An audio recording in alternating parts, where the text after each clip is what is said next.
Even when you knew that people were mistreating you, have you ever responded with an attempt to completely change yourself into the person that you thought that they wanted? Like, that is a childhood PTSD thing. Completely abandoning yourself to desperately please an abusive person is one of the most destructive adult symptoms of early trauma. Because when someone is abusing you now, the last thing you need is to abandon yourself, to basically deny your perception and give away all your power. So what makes us do that? And what does it look like? Today I'm answering a letter from a woman I'll call Layla. And here's what she wrote. Hi, Anna. I'm going through a divorce after 10 difficult months of marriage with my ex-husband. I saw red flags going into the marriage, but I rushed and we got married in only 3 months because I was afraid to lose the opportunity to marry him. I was worried he would change his mind. I believe I have CPTSD after growing up in a household with a highly critical mother and where affection was only granted if you did exactly what you were told to do. Doing anything different meant love was withdrawn. My husband, or now ex-husband, was never appreciative of the effort I put into our marriage. The things that hurt me didn't matter. My opinions didn't matter, and everything I did was wrong and got criticized.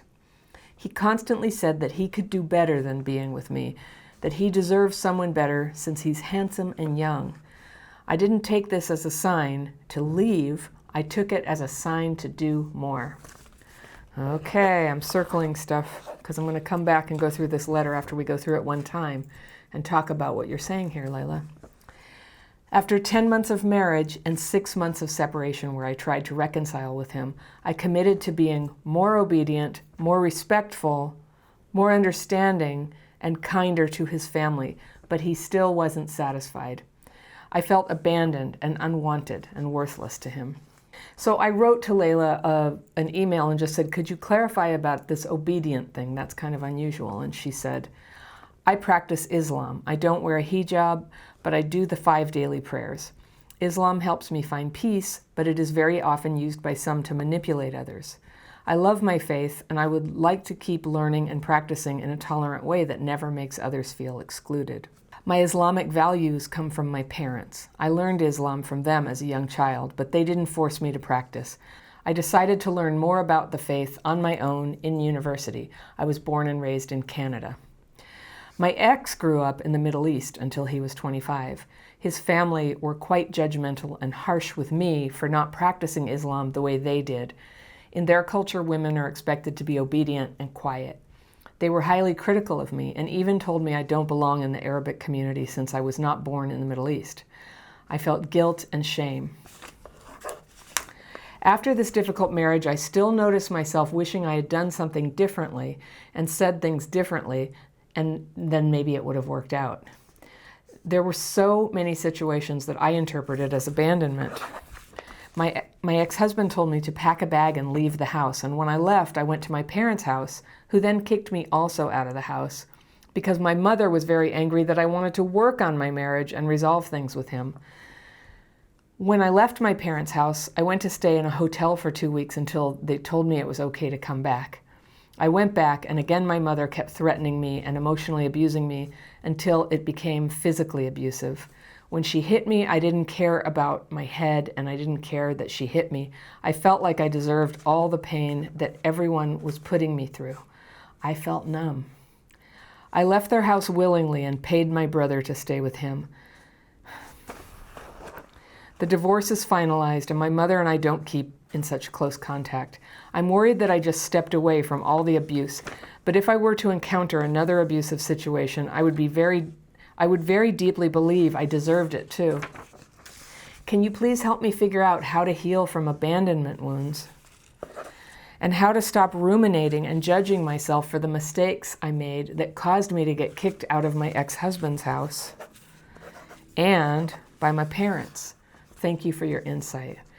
Okay, Layla, I am so sorry. This is a horrible situation. And the thing is, I think as much as you're in pain, I think you might not quite realize how just how badly people have treated you. I'm not sure. So I'm going to go back through the letter and let's see what we see here. All right. Going through a divorce after 10 difficult months of marriage. And the first thing you told me about this was that you rushed in and got married in only 3 months because you were afraid to lose the opportunity to marry him and you were worried he would change his mind. So you told me this up front, and I'm glad you did. And what's interesting to me is that this didn't come up again. But I know you know what happened here, like what your part in this is. You just tipped your hand. You rushed in after 3 months because you were afraid he was going to leave. And I know about trauma thinking. When you told me down in the letter about your parents, I could see a real pattern that had started when you were young and was showing up now. All right? But this fear that you had to hurry up and marry him, as if that would work to make him love you and stay with you before he changed his mind. There's so much sadness in that. Then you say, I believe I have CPTSD after growing up in a household with a highly critical mother and where affection was only granted if you did exactly what you were told to do. So I can sure see how you got conditioned to do exactly what other people tell you to do. And there's a time and a place for this, but if it became like the whole way that you do life, and that's the only way you've ever made anything go your way, that would explain what happened in this marriage where you thought you could save the day by doing exactly what he told you to do. So then you said that your ex-husband never appreciated the effort you put into the marriage. You know, Layla, I have a feeling this had nothing to do with the effort you put into the marriage. It sounds like let's just see what he says here. Things that hurt you didn't matter. Your opinions didn't matter. Everything you did was wrong and got criticized. So what you're describing there is serious self-centeredness. I can't diagnose somebody with narcissism, but if a spouse doesn't matter and everything they do is wrong and gets criticized, but they married you in 3 months, it sure points to me like somebody maybe kind of love bombed and then got disinterested and discarded. That is what this looks like. Now, he didn't write to me. I don't know. But what I do know is that it's emotionally abusive. He constantly said that he could do better than being with me. So you married a guy who just kept telling you during a 10-month marriage that he could do better than you because he's young and handsome. All right, clues are pouring in now what this guy is about. He can do better than you. So it's a little puzzling to me if he thought that this was not a good match for him. It's hard for me to understand why he married you. But I don't have insight into that, so just as well, because I'm going to stay focused on you. Here's what happened with you when he said these horrible things that were kind of deal breaker things to say. I didn't take this as a sign to leave. I took it as a sign to do more. All right, I know that pattern so well. When somebody mistreats you, instead of leaving, you think, I can fix this. I can do more. I can, rig the situation with my behavior and change myself and abandon myself and pretend I'm the person I imagine they want me to be, and then they'll love me. And I mean, everybody, has that ever worked? It doesn't work. You can probably delay somebody leaving a little bit or maybe keep them from directly abusing you in the moment. But in the long run, if a marriage isn't based on people loving each other and wanting to be there, you got problems. So that was there from the beginning. And we're going to talk about why did you want to be there in a minute. So then you said, after 10 months of marriage and 6 months of separation where I tried to reconcile with him, I committed to being more obedient, more respectful, more understanding, and kinder. All right, so I'm just imagining when you two were fighting and he was saying he wasn't happy with you, he was saying, you're not obedient, you're not respectful, you're not understanding, you're not kind to his family. I don't know you, but those could be adjectives that you would say when you were trying to control somebody and they were resistant to being controlled. And you say he wasn't satisfied, even though you tried to do these things. You felt abandoned, unwanted, and worthless to him. Yeah, that sounds pretty reasonable. So then when I asked you about that in the letter, like, why were you trying to be more obedient? Then you explained that you practice Islam, and you were trying to match his brand of Islam, which is very traditional. But you know what? It's not traditional to marry somebody and then just tell them how awful they are and how you could do better. That's not traditional at all. I'm sure it's not Islam. And it sounds like you have you don't wear a hijab, you do the prayer, so you have a strong faith in spirituality. You've found groundedness in this. And you're saying you learned it from your parents, and your parents were people who also devalued you and didn't give you any love unless you did exactly what they wanted. So if by contrast to his family, your family is so nice, that says so much about his family. Because what you said about your family, the criticism, and then later the physical abuse, it doesn't quite mesh with what you're telling me about their brand of faith, and that their faith was inclusive and tolerant. They weren't tolerant of you, and they threw you out of the house. They weren't inclusive of you. It's a very painful letter. And I want to be gentle because it seems a little bit like it's so bad that you haven't quite faced it, that this has been happening.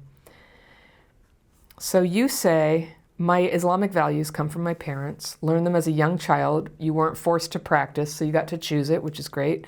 I decided to learn more about my faith in university. Okay. And your ex grew up in the Middle East until he was 25, so totally different culture, right? So they were quite judgmental and harsh with you for not practicing Islam as they did. In their culture, women are expected to be obedient and quiet. And I really don't judge that you would want to go into a traditional religion and you'd be drawn to that orderly way of life that's reverent towards things and has meaning built in. I don't judge that. What I judge is that they totally denigrated you, that they didn't respect the marriage that had happened. And Layla, I can't help but wonder if there's a piece of the story either that you couldn't tell me or that you don't see yet about, what was the big conflict for them? Did they not give their blessings to the wedding in the first place? What was it that drove your husband to marry you when he had these horrible attitudes towards you? So the impression I get from the outside is just that you went in good faith and they just totally turned against you and just shoved you out of the family, and a divorce came down and it's not what you wanted, which is interesting. We're going to get to that. So, but you got into something where women are expected to be obedient and quiet, and when the guy starts emotionally abusing you, you try to be more obedient and more quiet. And I'm trying to look for the analogy of what that sounds like, where somebody annihilates their own personality and their own autonomy to try to get an abusive person to like them. Maybe trauma bonding, maybe Stockholm syndrome, right? Then you say, after this difficult marriage, I still notice myself wishing I had done something differently and said things differently and that it would have worked out. So here's where you have a notion that you possibly had control over the situation if you just could have turned into a different person and been different, said different things, and then it would have worked out, that he would have loved you if you were not you. And I'm just going to phrase it that way because that is such CPTSD thinking. They would love me if I could not be me. And I've noticed this in some people who, like where parents said, I wish you were never born. They get so good at trying to, chameleon themselves and change into something they think the parent will accept that they literally can't remember who they are. And Layla, I think that might have started to happen with you. And it's very important that we just stop that process right now. So let's go through the letter. There were so many situations that I interpreted as abandonment. I don't think you interpreted. I think this is a case where you literally were abandoned. Your ex-husband told you to pack a bag and leave the house. And I don't know what prompted that, but yes, you were kicked out of the house. And when you left to stay at your parents' house, they also kicked you out for a different reason, and it was because you wanted to work on the marriage and resolve things with him. So I take it your parents thought he was a real ass, and they really, really didn't want you with him. And what I'm seeing in your letter here is there's a little bit of maybe cognitive dissonance where your parents are doing and saying things, and the family is saying things that says something really bad has happened, but your mind keeps thinking, no, if I would just change myself, I think I could fix this. And I know how trauma makes a person think that. I know it's not crazy. I know it's not your fault. I know it comes from that injury that happened to you through the way you were treated when you were a kid. But I think to outside people, perhaps it looks so irrational that it's frightening. And that perhaps, and I'm guessing that the conflict between you and your ex-husband was pretty messy and leaked over and created a lot of drama throughout the family. And they had some sort of vested interest in you not going back to that. Because I can't imagine parents being that intense about you not going back to somebody unless the abuse was even more serious than you're telling me. I think that's possible, that you're not able to express it or see it yet. Then you said when you left your parents' house, you went to stay in a hotel for 2 weeks until they let you come back. So you wanted to go back home. You wanted to return. They wouldn't let you because of what you wanted. And you went back, and again, your mother kept threatening you and emotionally abusing you until it became physically abusive.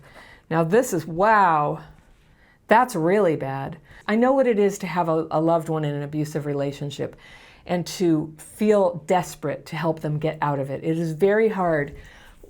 When a person is being abused, sometimes they can be so irrationally drawn back into the abuse that even when the whole family helps to coordinate, an exit or a break or something that can calm the relationship down and give a little air for people to think, that even then an abused person, for somebody who doesn't get it, who hasn't themselves been abused, they look like they are indifferent, disrespectful, just being crazy, just like, no, I'm going to go back. I don't care that you did all this for me.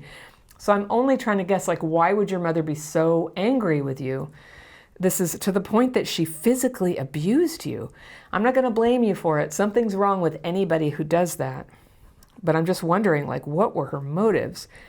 And then you say, when she hit you, you didn't care about your head and you didn't care that she hit you. You felt like you deserved all the pain that everybody was putting you through. You felt numb. Okay, there it is. There's the clue that somehow little Layla let in this idea of not being good, and that somebody being endlessly critical, never accepting, never praising, never giving approval unless you did exactly as you were told. There was no room for your personality. Maybe you didn't get to develop it. I've noticed, I'm not a therapist, I'm not a researcher, but I've just noticed that a lot of times when people have been traumatized, and in myself, it's as if our development, our maturation gets slowed down. I don't think it's as magical as getting stuck at a certain age in our lives, but it gets slowed down, and there's this incredible toughness and kind of old soul maturity to us, and at the same time an emotional immaturity that just says, I'll change myself. I want to go back into the abusive situation with the man, with my mom. I'll go back in, I'll change myself. Why is this happening? And why it's happening is because you think you deserve it, and because you're numb, you can't feel it, which, by the way, is a symptom you didn't cause, but I want to help you heal that, help you get unnumb, and it's painful, not facing what's really happening. But if you weren't numb, you'd be seeing this is nothing for you to be in. And that's a tough situation. Going out on your own and having no shelter with family, you had to pay your brother to stay with him for a while. Maybe what you mean is you shared the rent or something. I don't know, but the way you phrased it is that you paid your brother to stay with him. I just get the picture of a young woman alone, adrift, unsupported, trying to make sense of everything, and having a traumatized mind that sees only one option: to somehow change into who you imagine they demand that you be, that you become exactly who they're telling you to be. But you know what, Layla? I don't hear anybody telling you to be anything right now. I think whatever they think about you doesn't matter at this point. This is a crisis for you to begin to take steps towards the life that you want. Now, you said the divorce is finalized and you and your mother don't keep such close contact. Well, in a way, good. Perhaps you and your mother can be healed later. Something can be worked out then. I'm really glad this ex is out of your life. I hope you can allow that to be for good. Don't make contact. Let it go. And you are worried that you just stepped away from all the abuse. But if you were to encounter another abusive situation, you would very deeply believe you deserved it too. So there you go. There's your wise self knowing what your next step is. You need to work with that piece of you that feels like you deserve abuse. There's something in you that is carrying a lot of shame and guilt and self-attack, so that when people do this to you, there's something about it that makes sense. And there's something about it that paralyzes you and doesn't give you when you're healed, Layla, and somebody does this, treats you this way, you're going to go, don't you dare treat me this way. You will fight back because it's rational and it's right. You will fight back. So that fight in you has been suppressed by your belief that you're only going to get loved. So you said, can I help you figure out how to heal from abandonment wounds? And that is exactly what's going on here. You have abandonment wounds. And that's why it's so hard not to try to cling to the relationship that you know is just blah. And how to stop ruminating and judging yourself for the mistakes you made that caused you to get kicked out of your ex-husband's house. I didn't hear any mistakes. I don't know, maybe there were some mistakes, but from what you told me, it was not, you got kicked out for reasons that didn't have to do with you. Did he impulsively marry you against his parents' wishes? Did they threaten him or something with, I don't know. Something was happening there that does not appear to have anything to do with you. And you can, get into the comments and correct me if I'm wrong. Really, did you do something to bring that on? Those are not your mistakes. You know what's funny is when people's self-esteem is really hurt, this is not funny, but what's odd is that when self-esteem is super low, a person can think that she can cause everything to get better, or that it was her fault it got so bad. And in a weird way, that's very grandiose, right? That you made everybody reject you. And I'm just telling you, like in ordinary families, everybody kind of has a vested interest in doing their best with the spouses of the young people in the family. And in such a short time, and with the stuff that he was saying, I don't know, something is very, very wrong with this picture. I hope you fought back. I hope the things that you think are mistakes are when you said, hey, screw you people. You don't get to treat me this way. I was not created to be this for you, like a punching bag, to put down and to exclude. Now, Layla, let's talk about what you can do to start changing your life. I'm going to encourage you to go ahead and let all contact stop with your husband. That sounds healthy and rational. I'm going to encourage you to hold on pause your relationship with your mom because of the physical abuse.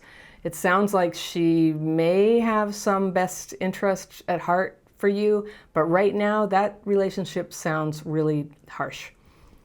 It's time for you to have some independence. It's time for you to start to finally have the space to be who you are, not defined by the parents criticizing you or the husband criticizing you and trying to please them. So I know you have a couple things. You've been to university, you have a faith that you love, and I assume those are two communities where you have friends, you have somewhere to go. I would also recommend, if you are not already in therapy, I think having a therapist would be a very important thing right now. What you've been through is so traumatic that being with somebody who's trustworthy and knowledgeable and who is there for you, like for weekly appointments, to help you make sense of what happened and to really hold a space for you to figure out, like, who are you? What do you actually want in your life? What does this look like? What does it mean, the way you want to keep getting drawn like a moth to the flame into very bad situations where you get hurt and you get destroyed? And then to start taking steps to make that better. Whether it's through your faith or 12-step groups or counseling or some existing friends you have from your past, I really encourage you to have a group of women friends who you can spend time with. People who get together sometimes and laugh and talk to each other about what's really going on, and who support each other, and who you can call and text at 10 o'clock at night when something bad has happened and you have so much pain coming up. I think when you've been in a terrible relationship of any kind, and this sounds like a trauma bonding type thing, there's always going to be a period of withdrawal. And you can think of it like a drug addiction. It's not really the same thing, but it has a lot of the same characteristics. Is a lot of the function of the drama of an abusive relationship is that it keeps you away from deep, sad feelings that come up. And it happens to everybody, like sadness is in everybody, but having been through what you have been through, just accept, it's okay. You're going to have sadness. There's nothing wrong with being sad. It can be too much to deal with sometimes, but that's why I'm suggesting you support yourself with people, like pad your life with good people who care about you and have your best interest and who are willing to listen to you and support you. And you still have plenty of time to have your life unfold in a positive way that fits who you really are. And on your way from where you are right now to things getting better, you're going to have all these experiences of friendships and happy things and hard things and sad things and times when you're scared and times when you don't know you're going to make it, times when you feel depressed. And it's all okay. It's all part of it. Because what you're free to do right now is let your life unfold and become populated with the people who fit you and the activities that fit you. And you're only beginning to find out what that's going to feel like. But I think you're going to like it. I think you're going to like it. So just build it into the plan. There are going to be sad times. There's going to be times when you feel like, oh, you've just got to contact that ex-husband. That's the trauma talking. I really can honestly not see any scenario where contacting him would lead to anything good or constructive for you emotionally. But that's when you have a therapist, your therapist is going to help you with that. I have some friends and we help each other eat healthy.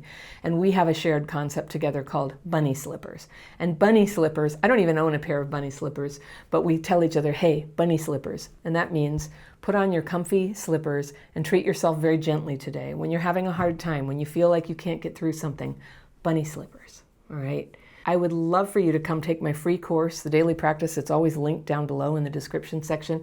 And I teach these techniques where you can take these harsh feelings that come up and you can just take them out onto paper using this very specific technique. These are the techniques that help me come out of my deep trauma back in the day. And I offer them free to anybody in the world who wants to try them. And we have free calls every 2 weeks where we use the techniques together. I take questions. I'd love to meet you there. It's always a pleasure when I've answered somebody's letter on a YouTube video and then they show up in a call and I'm like, is that you? Hi. I just want to do a virtual hug. You can do that. We're a place you can come. And so for people who have professional help and friends and people who don't have those things, having tools and techniques that you can use anytime to help calm those intense emotions is such a good thing to have. And all you need to do it is some paper and a pen, and I keep them in my purse all the time. That's one of the ways that I take care of myself, and you can too, where you just know you're in a bunny slipper phase of life, always have pen and paper on you so that you can use these techniques to just, let it out a little bit, let it out a little bit. And then that gives you some freedom to kind of handle, when you're out at a dinner party or shopping somewhere and the feelings are coming up and you're panicking and you're getting triggered. You have a way always at your fingertips to bring that back down and to be able to carry on and finish the shopping or say goodnight gracefully to your hosts or whatever you're doing. You have freedom now. It's a little bit like having a tank of oxygen for a scuba diver. You can go into this world that's not always easy for you, and you can breathe, and you can come back out. You'll be able to get free from it. So for anybody watching, if you relate to this story and you think that your childhood trauma may have affected the way that you're able to see reality and take care of yourself today, I invite you to come take my CPTSD quiz. It's always linked down below in the description section right at the top. You can take that there. And if this topic is important to you and you want to keep learning a little more about what I can teach you about standing up to emotional abuse, I've got a video lined up right here. And I will see you very soon.